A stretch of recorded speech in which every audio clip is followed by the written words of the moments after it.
হ্যাঁ রে এভরিওয়ান, তোমরা সবাই কেমন আছো? সবাই ভালো আছে আর আমিও ভালো আছি। আর আজকে তোমাদের সাথে আমি চিকেন রেসিপি শেয়ার করতে চলেছি, মানে আমি যেভাবে অ্যাকচুয়ালি করি আমি সেভাবেই তোমাদের সাথে শেয়ার করতে চলেছি। তা দেখো, এদিকে আমার আলু পেঁয়াজ কাঁচা লঙ্কা কেটে রেডি, এদিকে ভাত ফুটছে, আর এদিকে আদা রসুন এটা মিক্স করে নিয়েছি। আর এদিকে দেখো চিকেনটা রেডি, এটা টক দই মাখিয়ে ম্যারিনেট করে রেখে দিয়েছি। এবার হবে রান্নাটা শুরু। এদিকে আমি তেলটা দিয়ে দিলাম, এদিকে দেখো আমার আলু ভাজাটা হয়ে গেছে।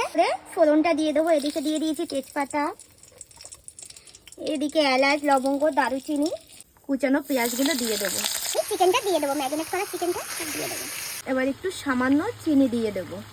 দেখো বন্ধুরা, এদিকে আমার কষাটা কমপ্লিট হয়ে গেছে প্রায়। তা বন্ধুরা, এদিকে আমার রান্না কমপ্লিট হয়ে গেছে, এদিকে ভাতও কমপ্লিট হয়ে গেছে।